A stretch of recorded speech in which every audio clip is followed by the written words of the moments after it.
अस्सलाम वालेकुम गाइस। तो आज एक न्यू वीडियो के साथ हाजिर हूँ आपकी खिदमत में, जो कि है STS की ग्रेजुएशन कैटेगरी की टेस्ट 5 to 15 की जो होने वाली है 10 अगस्त को, उसके रिलेटेड आज आपके साथ जो है ना वो डिस्कस करनी है कि बेसिकली किस तरीके से टेस्ट जो है ना आप दे सकते हैं, कौन कौन से पॉइंट्स को माइंड में रख के, और कुछ बहुत सारी हेल्प जो है ना इस वीडियो के अंदर आज आपको मिलने वाली गारंटी के साथ जो है ना मैं आपको कह सकता हूँ। ठीक है, अगर इन चीज़ों को, इन पॉइंट्स को, इन टिपिकल ट्रिक्स को आप यूज करके और टेस्ट में आप बैठते हैं तो इंशाल्लाह बहुत सारी चीजें जो ना आपको समझ में आ जाएंगी, और बहुत सारी चीजें, क्योंकि अभी टाइम जो बहुत कम बचा है तो जाहिर सी बात है आपको वो चीजें जो ना वो गेन करने की जरूरत है जो आपको बहुत जल्द जो है वो टेस्ट के अंदर काम आने वाली है। ठीक है, बहुत सारे बुक्स तो आप नहीं पढ़ सकते अब। ठीक है जी, तो चलते हैं वीडियो की तरफ ताकि कुछ चीजें ये आपके साथ डिस्कस कर लूं और उसके बाद जाके आप टेस्ट लें इंशाल्लाह।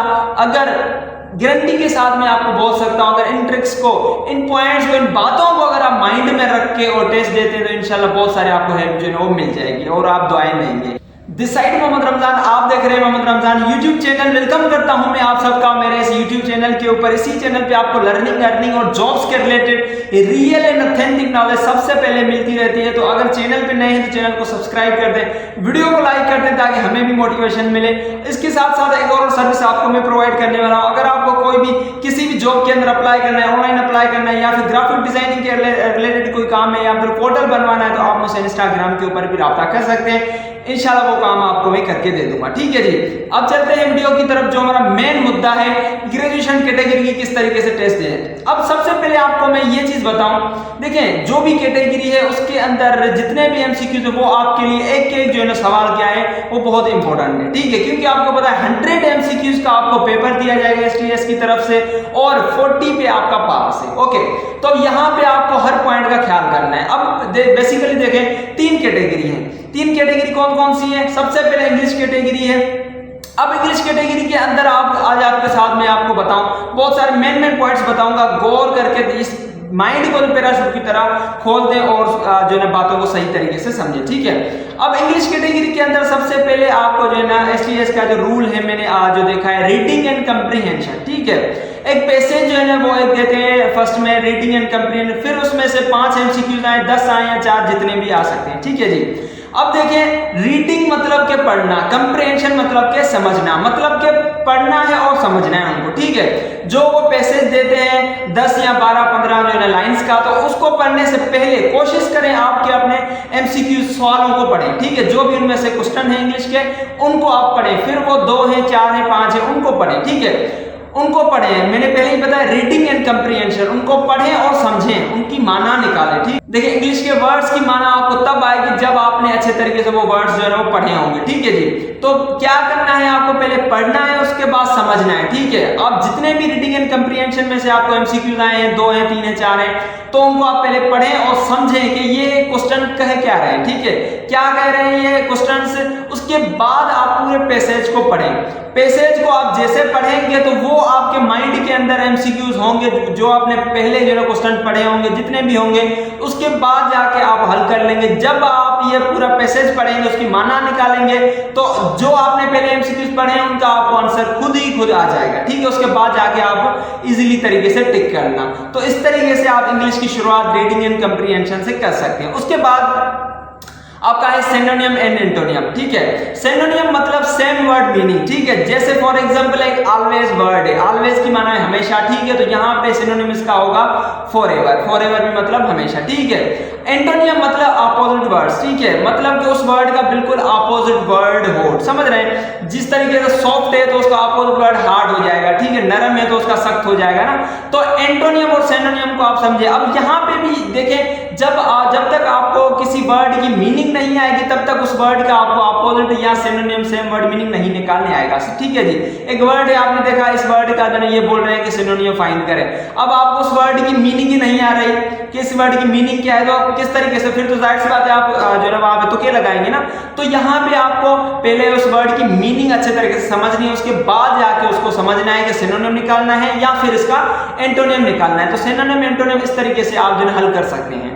उसके बाद जो है ना आप आपकी इंग्लिश में से जो एरर डिटेक्शन आ जाती है उसको भी आपको अच्छे तरीके से माइंड से पढ़ना है और हल करना है, और सेंटेंस स्ट्रक्चर भी आ जाती है, तो उन चीज़ों को भी आपको देखना है। और इसके साथ साथ एक चीज़ है आपकी, मेरे ख्याल से 3 या 5 जो है एमसीक्यू उसके भी देते हैं, बहुत इंपॉर्टेंट है आपकी स्पेल चेकिंग। स्पेल चेकिंग भी आपको आनी चाहिए। कोई भी 4 वर्ड्स जो है ना आपको देते हैं, आपको उसकी कौन सी सही तरीके से स्पेलिंग है तो आपको उनको अच्छे से देखना है, क्योंकि ये भी बहुत सारे 2-2, 3-3, 5-5 एमसीक्यूज जो है ना हर किसी में से आते हैं, तो ये आपको अच्छे तरीके से देखना है, ये इनको हल्के में नहीं लेना। देखो 40 एमसीक्यूज आपके इंग्लिश में से आएंगे।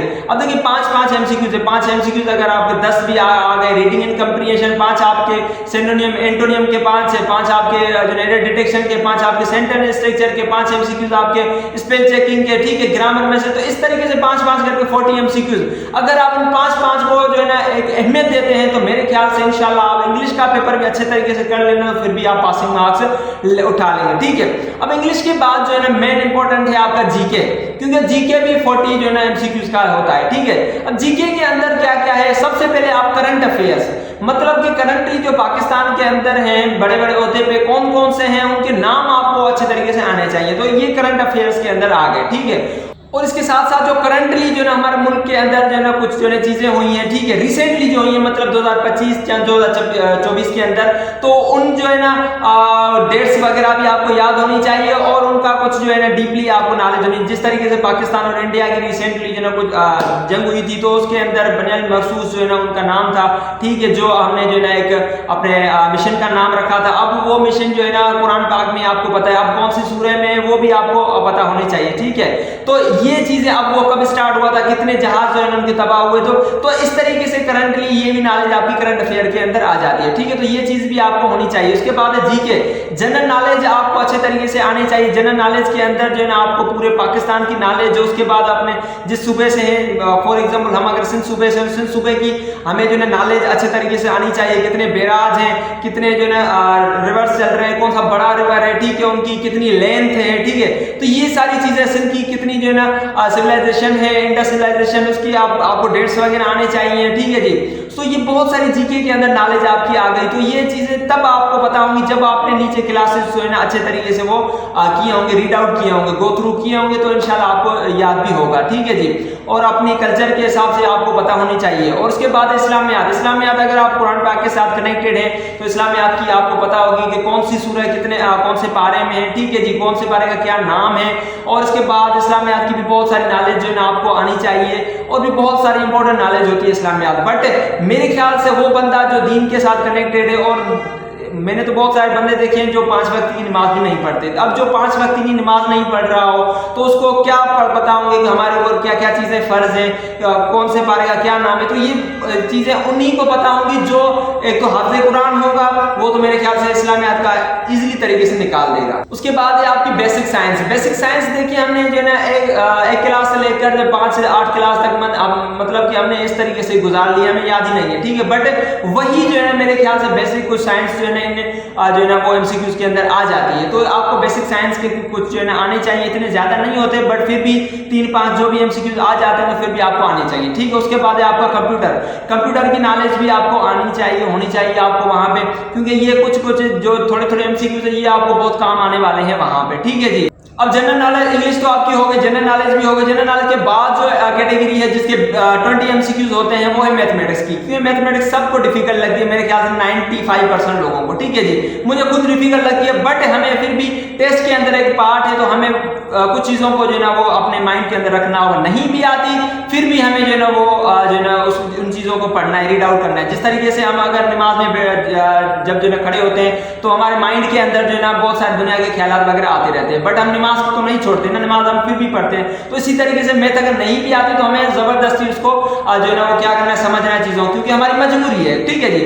तो उसके अंदर देखें बेसिक जो चीजें हैं मैथमेटिक्स के अंदर, जैसे जो है ना आपकी प्रॉब्लम को सॉल्व करना आ गया, और मैथमेटिक्स के अंदर में कोई सॉल्यूशन क्वेश्चन वगैरह आ जाते हैं, परसेंटेज के आ जाते हैं, या फिर आपका जो है ना अलजेब्रा के क्वेश्चंस आ गए, आप या फिर आपके बोर्ड मास के कुछ क्वेश्चन आ जाते हैं, या फिर रियल नंबर्स के कुछ क्वेश्चन आ जाते हैं, मल्टीप्लिकेशन के रिलेटेड क्वेश्चन आ जाते हैं, या फिर कोई भी क्वेश्चन वर्ड के रिलेटेड आए मैथ के अंदर, तो आप उनको हल कर लें, ठीक है। और मैंने बहुत सारी चीजें ये देखी हैं, कुछ कैलकुलेशन के क्वेश्चन भी वगैरह दे देते हैं ना, एग्जाम्पल वगैरह कुछ कैलकुलेशन के, जैसे ये चीज है, अगर ये चीज जो है ना 1 किलोमीटर के अंदर इतने स्पीड के अंदर कर रही है, तो बताए 2 किलोमीटर अगर स्पीड बढ़ जाएगी तो कितने होगा। तो यहाँ पे आपको कुछ चीजों को जो है ना मैथमेटिक्स के अंदर मैंने देखा है, तो आपको रफ चीजें करने की जरूरत है, ठीक है। अब बट वहां पे रफ आपको घबराने की जरूरत नहीं है, लास्ट पेज के अंदर जो है ना एसटीएस वाले देते हैं कि आप रफ काम कर सकते हैं। तो मैथमेटिक्स के अंदर आप कोशिश करें, अगर चीजें जो समझ में नहीं आ रही तो वो आप रफली जो है ना रफ पेज के अंदर जो है ना वो कर लें, उसके बाद ही जाके एमसीक्यूज को टिक करें। मे भी आप गलत कर लें तो उससे अच्छा है कि आप रफ करके उसके बाद जो है ना कंफर्म करके क्वेश्चन का आंसर और बाद में आप क्या करें, टिक कर ले सही तरीके से, ठीक है जी। आई होप कि आपको बहुत सारी इस वीडियो के अंदर नॉलेज मिली होगी। अगर नॉलेज मिली है इस वीडियो के अंदर तो ये वीडियो और दोस्तों के साथ शेयर करना, वीडियो को लाइक कमेंट करना ना भूलना। मिलते हैं अगली वीडियो के अंदर, तब तक अपना रखें ख्याल। मेरी तरफ से सबके लिए बेस्ट विशेष हैं, हम अपनी तरफ से अपना 100% दें टेस्ट के अंदर, बाकी जो होगा अल्लाह देखेगा इंशाल्लाह। जो जिसके नसीब में होगा इंशाल्लाह उसको जरूर मिलेगा। अल्लाह पाक सबको अपने हिफ्ज़ो अमान में रखें, इंशाल्लाह ये टेस्ट बहुत सारे लोग पास कर लेंगे इस दफा। अल्लाह हाफिज़।